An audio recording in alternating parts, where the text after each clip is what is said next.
Welcome to Commerce Tutorial with Dr. Ronnie Jane Raju. Offer എന്താണെന്ന് നമ്മൾ നോക്കി. Now we are going to discuss about what are the different types of offer. നമ്മുടെ വില്ലിങ്നെസ്സിനെ, നമ്മുടെ ആഗ്രഹത്തെ മറ്റൊരു വ്യക്തിയോട് നമ്മളത് എക്സ്പ്രസ് ചെയ്യുന്നതിനെയാണ് നമ്മൾ ഓഫർ എന്ന് വിളിക്കുന്നത്. ഈ ഓഫർ പല രീതികളിൽ നമുക്ക് എക്സ്പ്രസ് ചെയ്യാൻ സാധിക്കും. The first type of offer is specific offer. ഒരു ഓഫർ ഒരു പർട്ടിക്കുലർ വ്യക്തിക്ക് അല്ലെങ്കിൽ ഒരു ബോഡി ഓഫ് ഇൻഡിവിജ്വൽസിന് നമ്മൾ അഡ്രസ്സ് ചെയ്യുന്ന ഓഫർ ആണെങ്കിൽ we can call that offer as specific offer. അതായത് ഒരു കുട്ടി അല്ലെങ്കിൽ എ എന്ന് പറഞ്ഞ വ്യക്തി ബിക്ക് കൊടുക്കുന്ന ഓഫർ എന്ന് പറയുന്നത് ഒരു സ്പെസിഫിക് ഓഫറാണ്. അല്ലെങ്കിൽ ഒരു അധ്യാപിക ഒരു ഫസ്റ്റ് ഇയർ കുട്ടികൾക്ക് മാത്രം കൊടുക്കുന്ന ഓഫർ എന്ന് പറയുന്നത് ഒരു സ്പെസിഫിക് ഓഫറാണ്. ആ ഫസ്റ്റ് ഇയർ കുട്ടികൾക്ക് കൊടുക്കുന്ന ഓഫർ സെക്കൻഡ് ഇയറിൽ പഠിക്കുന്ന ഒരു കുട്ടിക്ക് അക്സെപ്റ്റ് ചെയ്യാൻ പറ്റത്തില്ല. അതായത് ഒരു പർട്ടിക്കുലർ വ്യക്തി അല്ലെങ്കിൽ ഒരു ബോഡി ഓഫ് ഇൻഡിവിജ്വൽസിന് അഡ്രസ്സ് ചെയ്യുന്ന ഓഫറാണ് സ്പെസിഫിക് ഓഫർ എന്ന് പറയുന്നത്. അതുകൊണ്ട് തന്നെ ആ ഓഫർ ആർക്കാണോ കൊടുക്കുന്നത് ആ വ്യക്തിക്ക് മാത്രമേ ആ ഓഫർ അക്സെപ്റ്റ് ചെയ്യാനുള്ള റൈറ്റ് ഉള്ളൂ. അടുത്ത ഒരു ടൈപ്പ് ഓഫ് ഓഫറാണ് general offer. When an offer is addressed to an unascertained body of individuals or to the public at large. ഒരു കൂട്ടം ആളുകൾക്ക് ആർക്ക് വേണമെങ്കിലും അക്സെപ്റ്റ് ചെയ്യാൻ പറ്റുന്ന ഓഫറാണ് ജനറൽ ഓഫർ എന്ന് പറയുന്നത്. ഫോർ എക്സാമ്പിൾ, ഒരു മിസ്സിംഗ് ഡോഗിന് തിരിച്ചു വിടും, അല്ലെങ്കിൽ സപ്പോസ് ആണ് A gives a promised means ഒരു എ എന്ന് പറഞ്ഞ വ്യക്തി has given advertisement that if anyone finds his missing dog in that case he will give them ₹1,000 to them. ആരാണോ അയാളുടെ നഷ്ടപ്പെട്ടു പോയ പട്ടിയെ കണ്ടുപിടിച്ച് കൊടുക്കുന്നത് ആ വ്യക്തിക്ക് ₹1,000 കൊടുക്കാമെന്ന് പറയുന്നത്. അപ്പോൾ ആ നഷ്ടപ്പെട്ടു പോയ നായുമായിട്ട് ആര് വന്നാലും, ആ ഡോഗുമായിട്ട് ആര് വന്നാലും ആ വ്യക്തി ₹1,000 കൊടുക്കും. ആ കേസിൽ ആ കടുത്ത ഓഫർ എന്ന് പറയുന്നത് ജനറൽ ഓഫറാണ്. ആർക്ക് വേണമെങ്കിലും ആ ഓഫറിനെ അക്സെപ്റ്റ് ചെയ്യാൻ സാധിക്കും. ഇതാണ് പറയുന്നത് if an offer is addressed to an unascertained body of individuals, ഒരു കൂട്ടം ആളുകൾക്കോ if it is given to a world at large, അത് മീൻസ് ആർക്ക് വേണമെങ്കിലും അക്സെപ്റ്റ് ചെയ്യാൻ പറ്റുന്ന ഓഫറാണ് ജനറൽ ഓഫർ എന്ന് പറയുന്നത്. General offer can be accepted by any individual. This is called general offer. Another type of offer is standing offer അല്ലെങ്കിൽ open offer. Standing offer എന്ന് പറയുന്നത് ഇപ്പം നമുക്കറിയാം, ഇപ്പം റെയിൽവേ അല്ലെങ്കിൽ അങ്ങനെയുള്ള സ്ഥാപനങ്ങളിലോട്ട് ഒരു ലാർജ് ക്വാണ്ടിറ്റീസ് ഒരു കണ്ടിന്യൂസ് ആയിട്ട് ഒരു ആർട്ടിക്കിൾ സപ്ലൈ ചെയ്യേണ്ടതായിട്ട് വരും. അപ്പോൾ അങ്ങനെ സപ്ലൈ ചെയ്യാമെന്ന് നമ്മൾ കൊടുക്കുന്ന ഓഫറാണ്. That means if an offer is given for A continuous supply of A certain article at A particular rate or a particular period, it is called standing offer. നമ്മൾ offer കൊടുക്കുകയാണ്, ഒരു വർഷത്തേക്ക് ഇന്ന ആർട്ടിക്കിൾ ഞങ്ങൾ എല്ലാ മാസവും അല്ലെങ്കിൽ എല്ലാ ദിവസവും സപ്ലൈ ചെയ്തേക്കാം ഇന്ന റേറ്റിൽ എന്നൊരു വർഷത്തേക്ക് കൊടുക്കുന്ന ഓഫർ ആണെങ്കിൽ that is called standing offer അല്ലെങ്കിൽ ഓപ്പൺ ഓഫർ.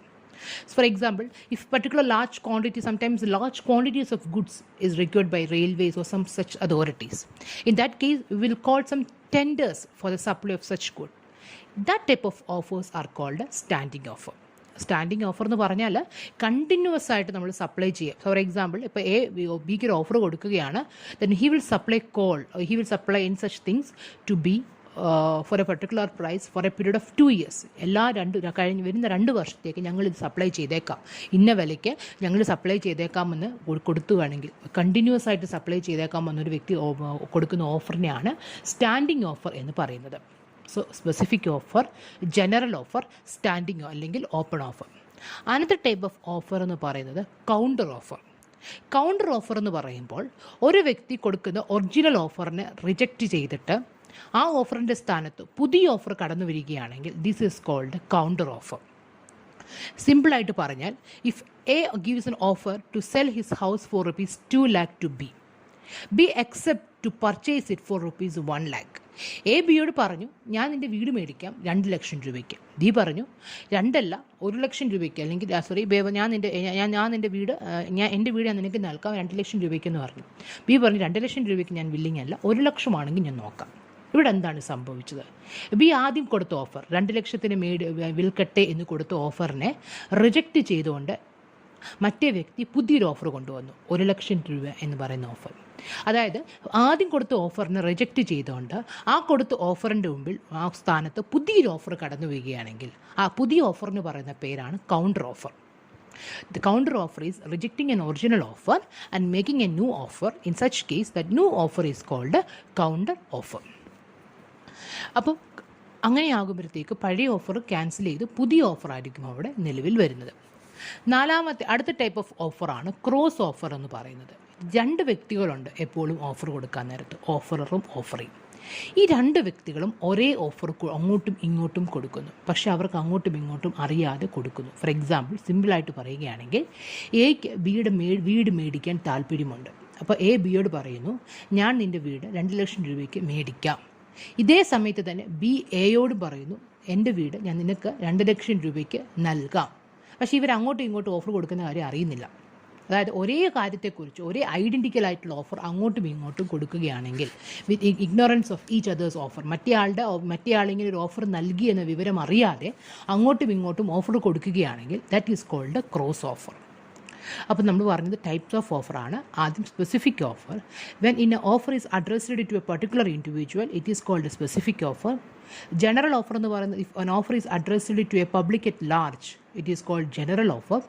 Standing offer എന്ന് പറയുന്നത് an offer for a continuous supply of a certain article at a certain rate over a particular period is called standing offer. Counter offer എന്ന് പറയുന്നത് rejecting an original offer and making a new offer. Cross offer എന്ന് പറയുന്നത് when two parties gives an identical offer in ignorance of each other's offer. This is called cross offer. So these are the different types of offer. The next one, ഒരു offer ഒരു വ്യക്തി കൊടുത്താൽ എപ്പോഴാണ് offer അവസാനിക്കുന്നത്? ഞാൻ നിൻ്റെ വീട് മേടിച്ചോട്ടെ എന്ന് കൊടുക്കുന്ന ഓഫർ, അങ്ങനെ ഒരു ഓഫർ നമ്മൾ കൊടുക്കുകയാണെങ്കിൽ, when does such an offer comes to an end? അത്തരം ഒരു ഓഫർ എപ്പോഴാണ് അവസാനം? ഒരു ഓഫറിൻ്റെ വാലിഡിറ്റി എന്താണ്? അല്ലെങ്കിൽ ഒരു ഓഫർ എത്ര നാൾ വരെ നിലനിൽക്കും? അല്ലെങ്കിൽ ഒരു ഓഫർ എപ്പോഴാണ് ലാപ്സായി പോകുന്നത്? സോ അല്ലെങ്കിൽ ഒരു ഓഫർ നമുക്ക് എങ്ങനെയാണ് റിവോക്ക് ചെയ്യാൻ സാധിക്കുക? റിവോക്ക് എന്ന് പറഞ്ഞാൽ അത് നമ്മൾ ക്യാൻസലായി പോകുന്നത്, ക്യാൻസലായി മാറുന്നത് അല്ലെങ്കിൽ ലാപ്സായി പോകുന്നത് എപ്പോഴാണ്? So there are different circumstances. The one is, അതായത് നമ്മൾ ഡിസ്കസ് ചെയ്യാൻ വേണ്ടി പോകുന്നത്, when does an offer comes to an end? ഒരു ഓഫർ എപ്പോഴാണ് അവസാനിക്കുന്നത്? The first one, a revocation by communication of notice.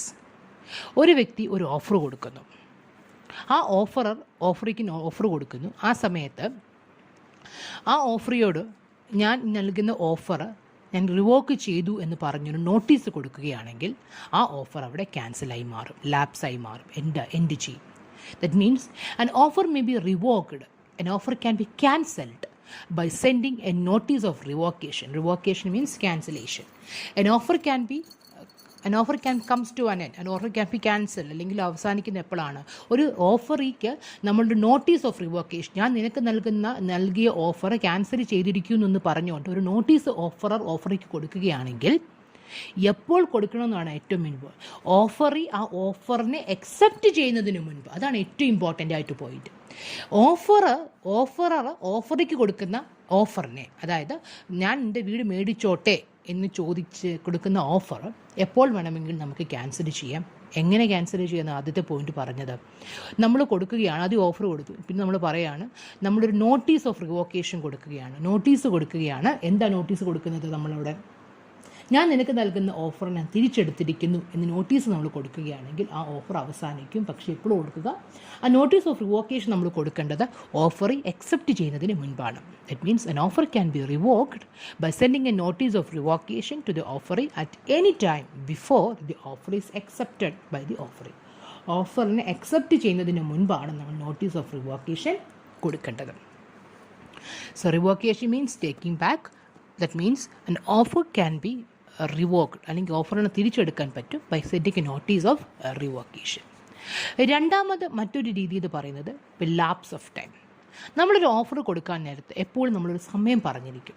അല്ലെങ്കിൽ ഇങ്ങനെ എൻ്റെ വീട് ഞാൻ നിനക്ക് നൽകാം, നിനക്ക് താല്പര്യമെങ്കിൽ 1 മാസത്തിനുള്ളിൽ കാര്യം പറയണമെന്ന് പറഞ്ഞു എൻ്റെ അക്സെപ്റ്റൻസ് അറിയിക്കണം. ആ 1 മാസം കഴിഞ്ഞിട്ടും 1 മാസത്തിനുള്ള അക്സെപ്റ്റൻസ് ചെയ്യണം. 1 മാസം കഴിഞ്ഞിട്ടും അക്സെപ്റ്റൻസ് പറയുന്നില്ല എങ്കിൽ that offer comes to an end. അതായത് ഒരു സമയം പറഞ്ഞിട്ടുണ്ടെങ്കിൽ ആ സമയം കഴിയുമ്പോൾ ഓഫർ എന്ത് ചെയ്യും? അവസാനിക്കും. അപ്പോൾ നിങ്ങൾ ചോദിക്കും, സമയം പറഞ്ഞിട്ടില്ല എങ്കിലോ? സമയം പറഞ്ഞിട്ടില്ല എങ്കിൽ ഒരു റീസണബിൾ ടൈം അവിടെ ഉണ്ടായിരിക്കും. നമുക്കിപ്പോൾ അറിയാം, ഒരു വീട് വിൽക്കാൻ വേണ്ടി 10 വർഷം 15 വർഷം ഒന്നും വാലിഡ് ആയിരിക്കത്തില്ല. അവിടെ ഒരു സാഹചര്യങ്ങളനുസരിച്ച് ഒരു റീസണബിൾ ടൈം ആയിരിക്കും. ഈ റീസണബിൾ എന്ന വാക്കിൻ്റെ അർത്ഥം ഡിപ്പെൻഡ് അപ്പോൺ ദ സിറ്റുവേഷൻസ്, സാഹചര്യങ്ങളനുസരിച്ചിരിക്കും. ഇപ്പോൾ പച്ചക്കറിയുമായി ബന്ധപ്പെട്ടതാണെങ്കിൽ പെരിഷബിളാണ്, അവിടെ നമുക്ക് മാസങ്ങൾ വെയിറ്റ് ചെയ്യാൻ പറ്റത്തില്ല, ദിവസങ്ങൾക്കുള്ളിൽ അത് ചെയ്തിരിക്കണം. അതാണ് പറഞ്ഞത് ലാപ്സ് ഓഫ് ടൈം. സമയം പറഞ്ഞിട്ട് എക്സെപ്റ്റ് ചെയ്യുന്നതിനുള്ള സമയം പറഞ്ഞിട്ടുണ്ടെങ്കിൽ ആ സമയത്തിനുള്ളിൽ എക്സെപ്റ്റ് ചെയ്യണം. സമയം പറഞ്ഞിട്ടില്ല എങ്കിൽ ഒരു റീസണബിൾ ടൈമിനുള്ളിൽ അത് എക്സെപ്റ്റ് ചെയ്തിരിക്കണം. മൂന്നാമത്തത് ഡെത്ത് ഓഫ് ദി ഓഫറർ. ഓഫററാണ് ഓഫർ കൊടുക്കുന്നത്. എന്നാൽ ഈ ഓഫറർ മരിച്ചു പോവുകയാണെങ്കിൽ ആ ഓഫർ അവസാനിക്കും. അപ്പോൾ നിങ്ങൾ ചോദിക്കാം, ഓഫററിൻ്റെ കേസാണല്ലോ ഇതെന്ന്, ഓഫറി മരിച്ചു പോയാൽ എന്ത് സംഭവിക്കും? അതായത് ഇത്രയേ ഉള്ളൂ, ഇങ്ങനെ ഓർത്താൽ മതി. ഓഫററാണ് മരിച്ചു പോകുന്നുവെങ്കിൽ that contract comes to an end. അതേസമയം ഓഫറി ആണ് മരിച്ചു പോകുന്നതെങ്കിൽ അവരുടെ ലീഗൽ ഹൈസിന് ഒരു കാരണവശാലും അത് അക്സെപ്റ്റ് ചെയ്യാൻ സാധിക്കത്തില്ല. അപ്പം ഇംഗ്ലീഷ് ലോയിലും ഇന്ത്യൻ ലോയിലും ഇതിനെക്കുറിച്ച് 2 രീതിയിൽ പറയുന്നുണ്ട്.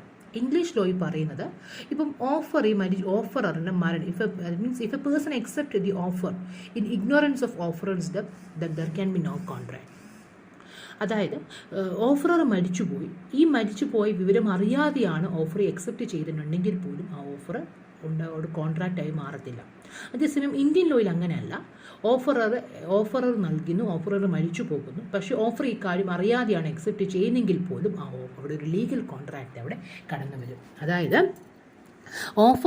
ഓഫറർ മരിച്ചു പോയ കാര്യം അറിയത്തില്ല എങ്കിൽ പോലും അയാളത് അക്സെപ്റ്റ് ചെയ്ത് കഴിഞ്ഞാൽ അതൊരു ലീഗൽ കോൺട്രാക്റ്റായിട്ട് മാറും. ഇതാണ് ഡെത്ത് ഓഫ് ദി ഓഫറർ. അടുത്തതെന്ന് പറയുന്നത് ഇൻസാനിറ്റി. എന്ന് പറഞ്ഞാൽ ഇൻസൈനായി മാറുക, മെൻ്റൽ ഡിസോർഡറായി മാറുക, റാഷണലായിട്ടുള്ള തീരുമാനങ്ങൾ എടുക്കാൻ അല്ലെങ്കിൽ ബുദ്ധി ഉപയോഗിച്ച് കാര്യങ്ങൾ ചിന്തിച്ച് തീരുമാനമെടുക്കാൻ സാധിക്കാതെ വരിക. ഇത് ഓഫറർക്കും ഓഫറിക്കും സംഭവിച്ചാൽ എന്ത് സംഭവിക്കും നോക്കാം. ഓഫർ നൽകിയതിന് ശേഷം നമ്മുടെ ഓഫറർ ഇൻസൈനായി മാറി. ആ സമയത്ത് ഈ ഒരു കാര്യം, നമ്മുടെ ഓഫറർ ഇൻസൈനായി മാറി എന്നുള്ള കാര്യം ഓഫറി അറിയുകയാണെങ്കിൽ, അതായത് ഓഫറിക്ക് അറിയാം എന്താണ് ഈ ഓഫർ ഇൻസൈനാണ് അല്ലെങ്കിൽ മെൻ്റലായിട്ടുള്ള ഡിസോർഡറുള്ള വ്യക്തിയാണ് എന്ന് അറിയാമെങ്കിൽ അവിടെ ഒരു കോൺട്രാക്റ്റ് കടന്നു വരത്തില്ല. എന്നാൽ ഓഫറിക്ക് അറിയത്തില്ല, ഓഫർ നൽകിയതിന് ശേഷം ഇയാൾ ഇൻസൈനായി മാറി, ഓഫർ ഇത് അക്സെപ്റ്റ് ചെയ്യുമ്പോൾ ഇയാൾക്ക് അറിയത്തില്ല എന്താണ് ഈ പറഞ്ഞ വ്യക്തി തനിക്ക് നൽകിയ തൻ്റെ അടുത്ത് ഓഫർ കൊടുത്തന്ന വ്യക്തിക്ക് എന്താണ് ബുദ്ധിയില്ലാത്ത അല്ലെങ്കിൽ ബുദ്ധിഹീനമായ അല്ലെങ്കിൽ റാഷണൽ ജഡ്ജ്മെൻറ്റ് എടുക്കാൻ പറ്റാത്തൊരു വ്യക്തിയാണെന്ന് അയാൾക്ക് അറിയത്തില്ല. അങ്ങനെയെങ്കിൽ അറിയാതെയാണ് അക്സെപ്റ്റ് ചെയ്യുന്നതെങ്കിൽ അവിടെ ബൈൻഡിങ് കോൺട്രാക്റ്റ് ആണ്. അറിഞ്ഞിട്ടും ആ കോൺട്രാക്റ്റുമായി മുന്നോട്ട് പോകാൻ തീരുമാനിച്ചാൽ അവിടെ ഒരിക്കലും ഒരു കോൺട്രാക്റ്റ് കടന്നു വരത്തില്ല. മനസ്സിലാവുന്നുണ്ടോ ഞാൻ പറയുന്നത്? ഇപ്പോൾ കോൺട്രാക്റ്റ് എൻട്രി ചെയ്യുന്നു, ആ സമയത്ത് ഇയാൾക്ക് അറിയാം ഈ വ്യക്തി എന്താണ് ഇൻസൈൻ ആണെന്നുള്ള കാര്യം വ്യക്തമായിട്ട് അറിയാം. അറിഞ്ഞിട്ട് കോൺട്രാക്റ്റ് അക്സെപ്റ്റ് ചെയ്യുകയാണെങ്കിൽ അത് വാലിഡ് കോൺട്രാക്റ്റ് ആയിട്ട് മാറത്തില്ല. പക്ഷെ അറിയാതെയാണെങ്കിൽ ഇഷ്യൂസ് ഇല്ല. അഞ്ചാമത്തെയാണ് non fulfilment of condition. Offer കൊടുക്കുന്ന സമയത്ത് ഓഫറിക്ക് കുറച്ച് കണ്ടീഷൻ പറഞ്ഞിട്ടുണ്ട്. ഈ കണ്ടീഷൻ ഫുൾഫിൽ ചെയ്യുകയാണെങ്കിൽ മാത്രമേ ഓഫറുമായിട്ട് മുന്നോട്ട് പോകത്തുള്ളൂ എന്ന് വ്യക്തമായിട്ട് പറഞ്ഞിട്ടുണ്ട്. ആ കണ്ടീഷൻ ഫുൾഫിൽ ചെയ്യുന്നില്ല എങ്കിൽ contract comes to an end. That means if an offerer prescribes some condition that it should be fulfilled by the offeree, in that case the offer will be rejected if the offeree fails to fulfill that conditions. Condition പറഞ്ഞിട്ടുണ്ടെങ്കിൽ ആ condition fulfil ചെയ്യുന്നില്ല എങ്കിൽ offer എന്ത് ചെയ്യും? അവസാനിക്കുക തന്നെ ചെയ്യും. അടുത്തത് 6th way is offer not accepted according to the mode prescribed. Offer കൊടുക്കുന്ന സമയത്ത് നമ്മൾ പറഞ്ഞിട്ടുണ്ട് ഓഫറാണ് ഞാൻ നിനക്ക് നൽകുകയാണ്, ഇപ്പം നിനക്ക് നൽകാൻ വേണ്ടി പോകുന്ന ഓഫർ ഇന്ന രീതിയിലൂടെ വേണം നിൻ്റെ അക്സെപ്റ്റൻസ് പറയാം. ഇപ്പോൾ ടെലിഫോണിലൂടെ വിളിച്ച് പറയണം, മെയിലാണെങ്കിൽ മെയിലിലൂടെ പറയണം, ബൈ ലെറ്റർ ആണെങ്കിൽ ബൈ ലെറ്ററിലൂടെ നിൻ്റെ അക്സെപ്റ്റൻസ് പറയണം. അങ്ങനെ നമ്മളുടെ അടുത്ത് വ്യക്തമായിട്ട് പറഞ്ഞിട്ടുണ്ടെങ്കിൽ ആ പറഞ്ഞ രീതിയിലൂടെ മാത്രമേ നമ്മൾ അക്സെപ്റ്റ് ചെയ്യാവുള്ളൂ. ടെലിഫോൺ ചെയ്യണമെന്ന് വിളിച്ച് പറഞ്ഞു കഴിഞ്ഞാൽ ലെറ്റർ അയച്ചു കഴിഞ്ഞാൽ അത് അക്സെപ്റ്റൻസ് ആയി മാറത്തില്ല. അപ്പം ആ പറഞ്ഞ രീതിയിലൂടെ മോഡിലൂടെ തന്നെ പ്രിസ്ക്രൈബ് ചെയ്യണം. അങ്ങനെയല്ല എങ്കിൽ അത് it comes to an end. അപ്പോൾ നിങ്ങൾ ചോദിക്കും, ഒന്നും പറഞ്ഞിട്ടില്ല എങ്കിൽ reasonable mode of acceptance. Reasonable എന്ന വാക്ക് എന്താണെന്ന് നമുക്കറിയാം. ഞാൻ നേരത്തെ പറഞ്ഞതുപോലെ പച്ചക്കറിയുടെയൊക്കെ കേസിൽ റീസണബിൾ എന്ന് പറഞ്ഞ് ഡിപ്പെൻഡ് അപ്പോൺ ദി സിറ്റുവേഷൻസ്. പച്ചക്കറിയെ സംബന്ധിച്ചിടത്തോളം അക്സെപ്റ്റൻസ് ഉണ്ടെങ്കിൽ അത് നമുക്ക് മാസങ്ങളോളം വർഷങ്ങളൊന്നും കാത്തിരിക്കാൻ പറ്റത്തില്ല. Within hours within days we have to express our willingness. അപ്പോൾ അതാണ് depend upon the situations. Okay, And the last one is counter offer. What is counter offer? Rejecting the original offer and making a new offer. ഒരു പുതിയ offer പഴയ offer reject ചെയ്ത് ആ reject ചെയ്ത സ്ഥാനത്ത് പുതിയ ഓഫർ കടന്നു വരികയാണ്. അപ്പോൾ റിജക്റ്റ് ചെയ്യുന്ന ഓഫറാണ് എന്നാണ് ഒരു ഓഫറിനെ, അതായത് ഒരു വ്യക്തി പറഞ്ഞു ഞാൻ നിനക്ക് 2 ലക്ഷം രൂപയ്ക്ക് ഞാൻ നിൻ്റെ വീട് ഞാൻ മേടിക്കാം. അപ്പോൾ 2 ലക്ഷം അല്ല, എനിക്ക് ഇത്ര ലക്ഷത്തിന് മേടിക്കണമെന്ന് പറഞ്ഞു. അപ്പോൾ 2 ലക്ഷത്തിന് കൊടുക്കുന്ന ആ ഓഫർ അവിടെ നിന്നു, പുതിയ ഓഫർ അവിടെ കടന്നു വന്നു. ഇപ്പോൾ ആ പുതിയ ഓഫർ പഴയ ഓഫർ അപ്പോൾ എന്തായി, അവിടെ ലാപ്സായിപ്പോയി. So these are the different ways in which an offer comes to an end. Thank you.